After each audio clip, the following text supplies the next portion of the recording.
Yeah, what is up, YouTube? I'm Blitz5, and Ground War is officially in Call of Duty World War II with the recent Blitzkrieg community event. And you might be asking, What is Ground War? 9v9. It's awful. all right, so it's actually not that bad, but when my friends and I first started playing, it was very frustrating, and I think I did call it awful. But that's just because it takes a little while to adjust to the 9v9 gameplay, especially because the maps in Call of Duty World War II are so small. And this isn't the first time we've had Ground War in Call of Duty, right? So definitely used to playing Ground War in the past. But because I haven't played it in so long, it took me a really long time to adjust and recognize the fact that there's actually an additional 3 enemies on the other team. So a lot of times, for example, if you're taking B and you get a couple kills, you're usually not expecting more people to just appear on B, because let's say you get 2 or 3 kills, that's like half the enemy team. And then on top of your team and where the enemies are spawning, usually you're safe to take the point and you can continue on. But in this, because there's an additional 3 enemies, a lot of times I would kill a couple people, I would look the other way and just get shot from the back because there were so many people coming from one direction. And a lot of times I'd be turning a corner, I'd kill a guy and just think like, oh, there's no way there's someone around me again, and there'd be 2 guys there.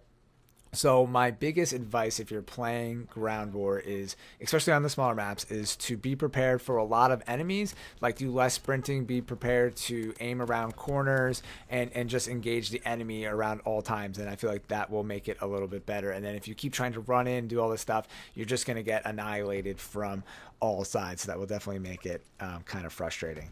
So right now they have an order in the game to win 15 Ground War games, which I thought was going to be easy, but after playing it for a long time, it's hard to affect the entire match, especially if you're only going in by yourself or with a couple people.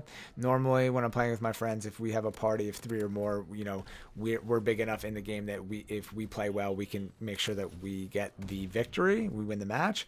But in this, because there's 9 people, if you have a really bad team, having 1 or 2 great players, isn't going to be enough. So actually, after playing for a decent amount last night and this morning, I think I only have like 6 or 7 wins, and it's just because it takes a while to play the games. And if you win, say 50% of them, then you're going to have to play about 30 Ground War matches to win. And actually in this game, I have like a 4.0 win-loss ratio, but I don't think that's the case in Ground War at the moment. And one thing that I found is that I don't know if this is true, this is just anecdotal from my experience, is that when you play TDM in Ground War, it actually slows down the game a little bit. And I don't know if that's because people are looking out for their KD and stuff like that. But when you play Domination, obviously it gets really hectic and grenade spammy and you get shot from every direction. It's hard to take some points, especially when there's 9 people defending it with grenades, etc. So I found that TDM on some of the maps actually played a little bit better. So what I did is I wrote down my experience on some of the maps, and I'm just going to show some clips of me playing. I got some nice wall bangs, some nice feeds, which is the good part. Once you get used to Ground War, it's a lot easier to find the action and get some cool kill feeds and stuff like that. And for some maps it works better because they're a little bit bigger, and other maps it's not that great. So we'll start out with Point to Hawk, which I think is one of like the worst maps for Ground War. After playing it a couple times, I got used to it, but at first this was extremely frustrating because this is one of the smaller maps in the game, and it's circular based. So even when you're playing the regular match 6v6, you can sort of get shot from any direction, and it's easy to throw grenades over the map and onto the points.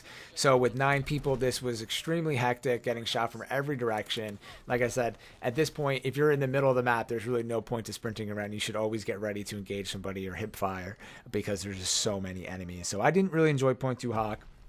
Then I played Ardens Forest, which was decent. I thought it was going to be really bad because of B. I thought that was just going to be like a cluster F, but it actually, because there's so many people, it seems like the action sort of starts to spread out in the map a little bit more. I found that in Call of Duty World War II, a lot of the action happens in one point in the map at one time, and then there's only a couple points on the map where there's action. So just to explain that a little bit more, say in Ardens Forest, a lot of the action is going to happen around A and B, and then sometimes there's action around like the middle of the map and the tanks, and then obviously at C. So I mean, I know that's obvious to say it's around the domination points, but there's so many parts in some of the maps in Call of Duty where there's no action at all, like in Ardens Forest. There's rarely ever action in the cave. I mean, sometimes people go there, but when you're playing domination or team deathmatch, like people don't really go to that side of the match. I know in Hardpoint it takes you over there, but before I ramble on, I just think that it's kind of condensed in certain pockets, which also makes the map even feel a little bit smaller. But with Ground War, people kind of spread out a little bit more, so it ends up filling the map and not being too hectic. So Ardens Forest gets an okay rating for me. Then I played on USS Texas, which ended up being a lot better than I thought. This was like one of the better maps to play Ground War on for me, because a lot of times when you kill people in USS Texas on the boat map, they spawn so far back in the boat that they have to run back to the middle and then they re-engage in the fight. So a lot of times there's like you engage someone, then you wait, you're waiting for them to spawn and try to spawn kill them maybe. But in this, there was just a lot more constant action because people kept being in the middle, and because there's 9 people, and I played it on TDM, so I think that also helped slow it down. And then there just seemed to be a lot of people inside and outside, which a lot of times it seems like it's just kind of one or the other because there's only 6 players. So definitely recommend playing the USS Texas. That was fun. Flak Tower was great. I thought it was going to be terrible because the map was so small.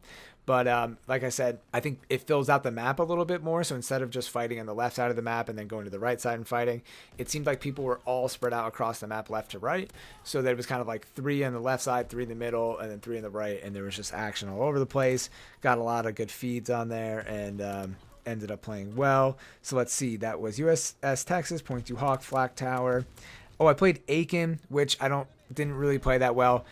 That map is kind of a little narrow, so I just felt like a little clustered in the middle. It was really hard to take B, and there was just a lot of grenade spamming, so I just thought that was okay. And then there was Gustav Cannon, which I was almost going to quit out of the match before I played Gustav Cannon, but then I thought I should play for this video. And that ended up being great because that map is obviously one of the larger in Call of Duty World War II, and it just felt like there was more people to shoot at, more people to engage, like there was more action going on in the map. Not everyone was sniping. It seemed like more people were kind of running around because you had 9 players. So it played more like a regular Call of Duty map, like an old school Call of Duty map, than compared to like Gustav Cannon now, where sometimes it's like desolate. And I feel like I've played some team deathmatch games where nobody even hits 75 kills and the game just ends.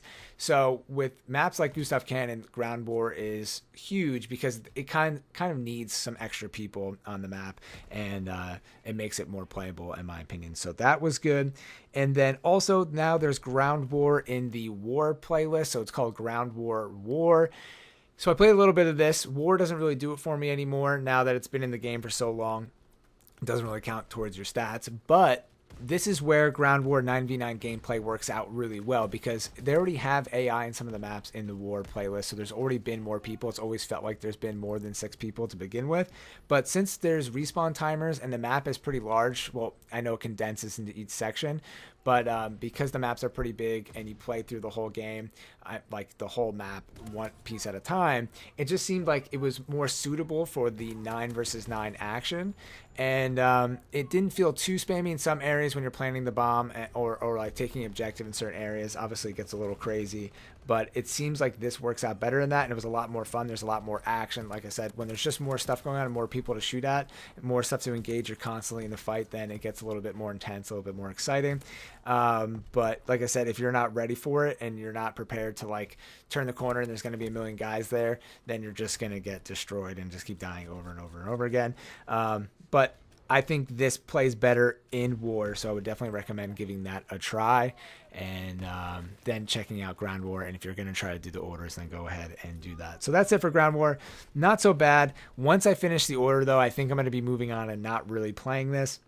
I don't know how long it will last. I even found now that when I'm getting into the games, we're 1 day in, that the games aren't full and it takes a little bit longer to find a game rather than the regular domination.